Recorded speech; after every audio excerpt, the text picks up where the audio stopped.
बिस्मिल्लाहिर्रहमानिर्रहीम। नाज़रीन अस्सलाम वालेकुम। मैं हूं सैयद मोहसिन रज़ा और आप देख रहे हैं मेरा यूट्यूब चैनल। मैं उम्मीद करता हूं कि आप खैरियत से होंगे और मेरी दुआ है कि अल्लाह पाक आपको और आपके अहल खाना को अपनी हिफ्ज़ व अमान में रखे। हाज़रीन, अंग्रेज़ी ज़ुबान की एक कहावत है कि चोर चोरी के बाद लूटे हुए माल की तकसीम पर आपस में एक दूसरे से लड़ पड़ते हैं। यही हाल आजकल पीडीएम यानी जो खिचड़ी जमात है, जिसे मैं आम तौर पे कहता हूँ मिक्स अचार, यही आजकल सूरत हाल मिक्स अचार पीडीएम हुकूमत की है। ये पीडीएम हुकूमत, जैसे कि आपको पता है कि किसी एक जमात की तो हुकूमत की है नहीं, ये 5 7 10 12 13 जमातें मिल के उन्होंने एक ढोंग रचा रखा है, ये हुकूमत बना रखी है जिनकी सरपरस्ती हो रही है। तो आजकल सूरत हाल इनकी भी बिल्कुल वैसी ही बनी हुई है। इनकी आपस में अंदर के खाने 3 4 5 6 किस्म की लड़ाइयाँ चल रही हैं, जिनमें जो चीज़े बड़ी लड़ाइयाँ हैं वो कौन सी हो सकती हैं या कौन सी चल रही हैं वो मैं आपसे ज़रूर शेयर करूँगा। उसके अलावा एक और नई पार्टी, जैसे एटीएम पार्टी के नाम से आजकल नाम दिया जा रहा है, आईपीपी के नाम से, इत्तेहाद इस्तेकाम पाकिस्तान पार्टी, उनका आगे मुस्तकबिल क्या हो सकता है और उनकी सूरत हाल क्या है, हम इस पर बात करेंगे। अदरीन, पीडीएम के अंदर जो मुख्तलिफ़ किस्म की लड़ाइयाँ चल रही हैं, उनमें सबसे पहली लड़ाई तो जो है वो कश्मीर के इलेक्शन पर हुई है। कश्मीर के इलेक्शन के दौरान एक पार्टी को तो बिल्कुल ही इलेक्शन से बाहर रखा गया, इवन इंतखाबी निशान तक उन्हें नहीं दिया गया। किसी को तंदूर, किसी को ढोलकी, किसी को कुछ इस तरह के मुख्तलिफ़ इंतखाबी निशान दिए गए हैं उन्हें। और उस दौरान एक और भी उन्हें मसला ये उनके साथ हुआ कि उन्हें किसी किस्म का कोई जलसा जो है या इज्तिमा भी करने की इजाज़त नहीं दी गई। कश्मीर का इलेक्शन हुआ और कश्मीर का इलेक्शन पीडीएम बामुकाबला पीडीएम ही था। ये ज़िला बाग का जो ज़मनी इलेक्शन हुआ, उसमें जो मुन्ने के अब्बा थे, उन्होंने अपने इलेक्शन के जीतने का सारा क्रेडिट जो है वो खुद लिया है। यानी कि उस इलेक्शन का जो क्रेडिट है वो मुन्ने के अब्बा को ही पहुंचाया गया है और मुन्ना जो है उन्हें फातिह करार दिया गया है। उसकी आगे तफसीलात सारी की सारी ज़िमनी इलेक्शन की और बाकी इलेक्शन जो भी हो आपके सामने है, और पूरी डिटेल अब डिस्कस करेंगे तो बहुत लंबा हो जाएगा टाइम। लेकिन उस पर पीडीएम की आपस में अंदर खाने की लड़ाई शुरू हो गई है, क्योंकि हर पीडीएम की जो जमात थी वो ये चाह रही थी कि उन्हें उनका जो शेयर है उनकी इस्तिताअत और औकात से बढ़ कर दिया जाए। लेकिन ज़ाहिर है, जब कुछ लोग तय हो जाते हैं या जब कुछ लोग जो हैं वो अंडरलाइन हो जाते हैं, तो फिर शेयर मेन तो उनका ही बनता है, बाकी लोग जो होते हैं उनका किरदार सिर्फ सपोर्टिव होता है। अगर वो अपनी औकात से बाहर जाने की कोशिश करें तो फिर उनके साथ यही होता है कि उन्हें इलेक्शन से बाहर रखा जाता है। आप मेरा ख्याल है अच्छी तरह मेरी बात समझ गए होंगे। दूसरी जो पीडीएम के अंदर लड़ाई चल रही है वो हो रही है ओहदों की बंदरबाड़ या ओहदों की तकसीम के हवाले से।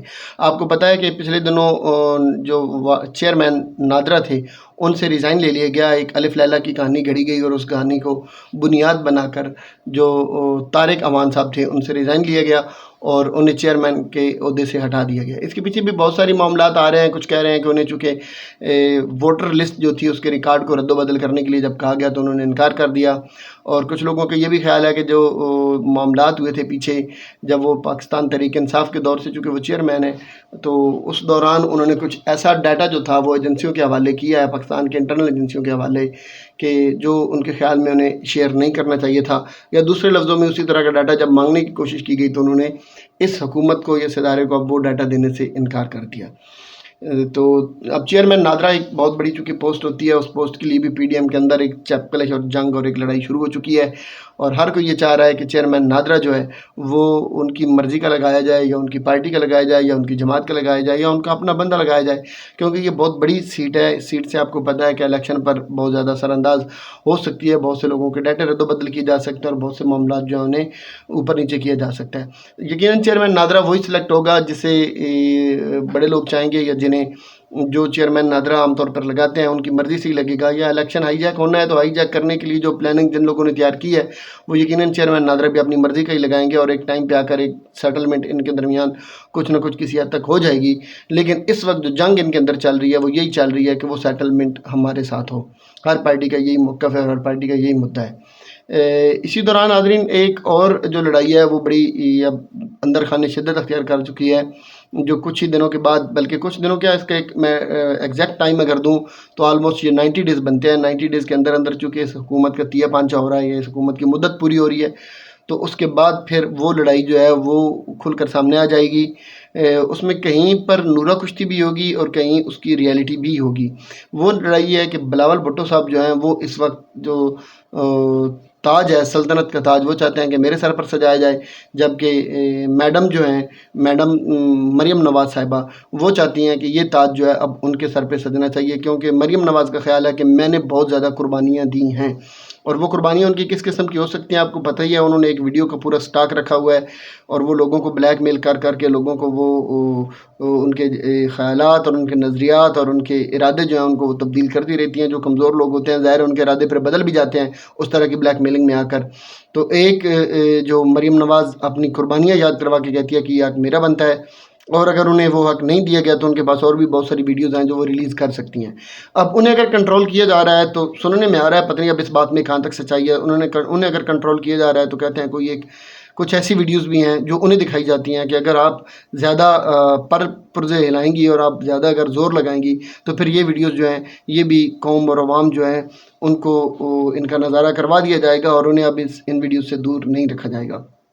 खैर, ये एक लड़ाई चल रही है अंदर खाने। जो मिस्टर 10% हैं और बिलावल भुट्टो साहब जो हैं वो इस वक्त पूरी तरह तैयार हैं। वो ये चाह रहे हैं बल्कि उन्होंने एक उसका डेमो भी दिखा दिया है कराची के अंदर इलेक्शन के बाद, कि उन्होंने एक अनाउंसमेंट कर दिया कि भाई हमारा मामला जो है वो बिल्कुल सीधा हो चुका है और हम आने के लिए तैयार हैं। इसके लिए बहुत से लोगों से वो मदद भी ले सकते हैं। एक मदद तो वो ATM से भी ले सकते हैं। ATM आपको पता है कि ये वही ATM पार्टी है। ATM पार्टी से मैं इसलिए कह रहा हूँ कि ये जो PDM की क़यादत है, मैं पूरी क़यादत की बात कर रहा हूँ, PDM की पूरी क़यादत जो आज बगल बजा रही है एक नई पार्टी बनने पर IPP के नाम से, वो कल को इसी पार्टी के सरबराह को खुद ही वो PDM वाले जो हैं उसे ATM कहते रहे हैं।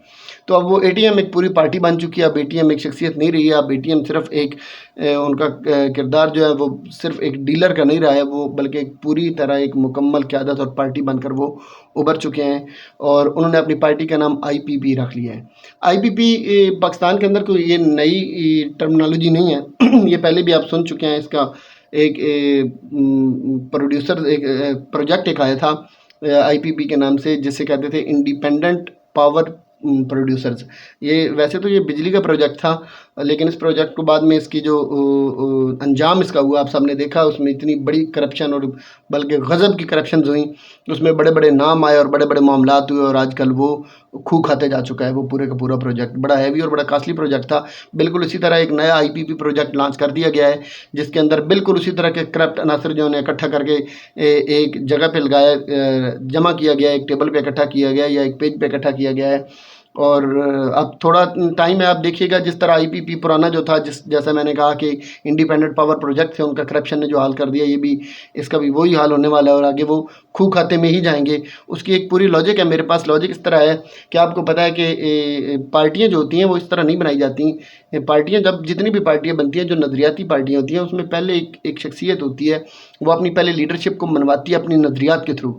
जब उसके नज़रियात के थ्रू वो पब्लिक में पेनिट्रेट करती है, अवाम उनके नज़रियात को फॉलो करने लगते हैं, अवाम उनके साथ अटैच होते हैं और अवाम जब उनको सपोर्ट करने लगते हैं, तो उसके बाद फिर उस आहिस्ता आहिस्ता वो एक पूरी जमात, एक पार्टी, एक स्ट्रगल होती है, उसके बाद जाके जमातें बनती हैं। यानी पहले पब्लिक आती है, अवाम आती है, पहले वोटर आता है, उसके बाद फिर वो क़यादत जो उसके साथ मुख्तलिफ़ किस्म के लोग शामिल होते हैं। उसमें इलेक्टेबल्स भी हो सकते हैं और उसमें अगर कोई थोड़ी सी बेहतर सूरत हाल हो तो मतलब अच्छे लोग और क्वालिफाइड लोग और जो प्रोफेशनल पॉलिटिशियंस हैं वो भी हो सकते हैं। तो इस तरह पार्टियाँ बनाई जाती हैं। जबकि यहाँ पे क्या हुआ, यहाँ पे सबसे पहले क़यादत आई है, सबसे पहले लोग इकट्ठे किए हैं, सबसे पहले पॉलिटिशियंस इकट्ठे किए गए हैं और एक पेज पर उन्हें लाकर उसके बाद अब इंतज़ार इस बात की है कि अब किसी तरह हमारे पास वोटर आ जाएँ। तो ऐसे लोगों के वोटर तो होते नहीं हैं, वोटर आते भी नहीं हैं, क्योंकि वोटर जो है वो नज़रियात से आते हैं, वोटर इस तरह नहीं आते। इनका हाल भी बिल्कुल वही होना है जो आजकल पाकिस्तान में रुपए का हाल हो रहा है कि रुपए जो है वो ढूंढने से भी नहीं मिलता, उसकी वैल्यू इतनी डिवैल्यू हो चुकी है कि अब रुपए जो हैं वो आप ले के मार्केट में जाएँ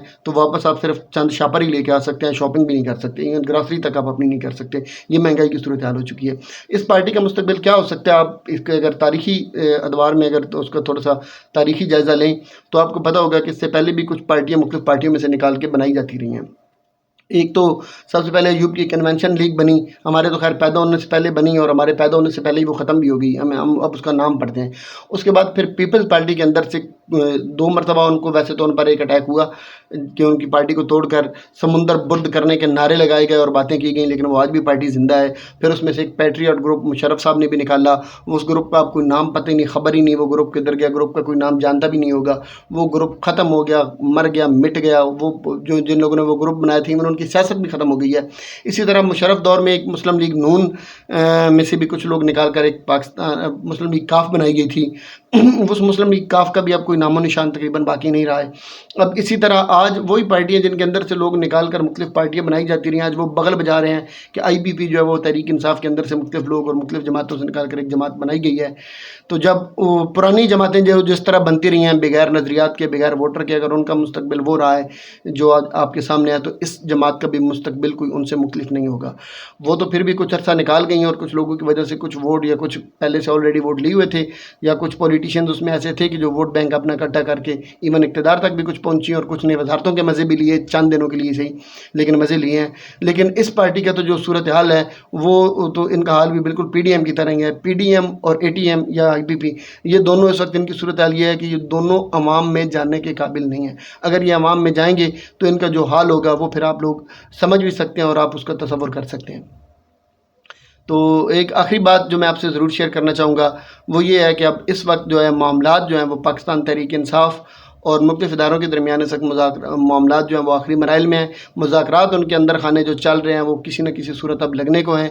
दिन बिल्कुल थोड़े रह गए हैं। अगले 1 से 1.5 महीने के अंदर अंदर कोई ना कोई अनाउंसमेंट कर दी जाएगी। कुछ न कुछ पॉइंट्स ऐसे हैं जो जहाँ पे आकर इत्तफाक हो चुका है और उस इत्तफाक के बाद जो अगला ऐलान होगा 1-1.5 महीने के बाद वो यकीनन PDM, मैं एक मखसूस इसलिए कह रहा हूँ PDM कि उसमें ATM का कोई शायद इतना ज़्यादा ना हो मामला, क्योंकि ATM का क्या जाएगा, उनके पास ना इक़्तिदार है, ना उनके पास कोई वोट है, ना उनके पास कोई सीट है, उनके पास तो कुछ है ही नहीं, तो उनका जाएगा क्या। लेकिन PDM जो है उनके पैरों के नीचे से ज़मीन निकल जाएगी, क्योंकि PDM पर अंदर खाने कांटा लगाया जा चुका है और PDM को साइड लाइन किया जा चुका है। PDM के बारे में ये बिल्कुल क्रिस्टल क्लियर हो चुका है कि ये तो अवाम में जाकर वोट लेकर हमें सपोर्ट करने के काबिल नहीं रहे हैं। लिहाजा ज़्यादा फोकसिंग जो होगी वो ATM पर होगी और ATM के साथ मुमकिन है अगर तहरीक इंसाफ के साथ अगर मामला तय हो जाते हैं तो एक नया जो वजूद बनेगा उसमें मुमकिन है शायद इमरान खान साहब को माइनस कर लिया जाए। अगर ये माइनस हो जाता है तो अगला जो इक़्तिदार होगा फिर वो ATM और चंद लोगों के साथ मिलाकर एक नया इक़्तिदार बनाया जाएगा। उसमें वज़ारत उज़्मा किसी के पास भी आ सकती है, लेकिन उसमें मुस्लिम लीग नून, मौलाना फजल रहमान और बाकी जो बाप ताप और चाप छाप पार्टियाँ हैं इनका कुछ भी नहीं बचने वाला है। आगे मामलात किस तरफ जाते हैं, वीडियो ज़रा लंबी हो जाएगी, वो इंशाल्लाह एक दूसरी वीडियोस में मैं पूरी इसकी डिटेल शेयर कर दूँगा। तब तक अपना ख्याल रखिएगा। अल्लाह ताला मेरा आपका हम सब का हामी नासिर हो। वस्सलाम।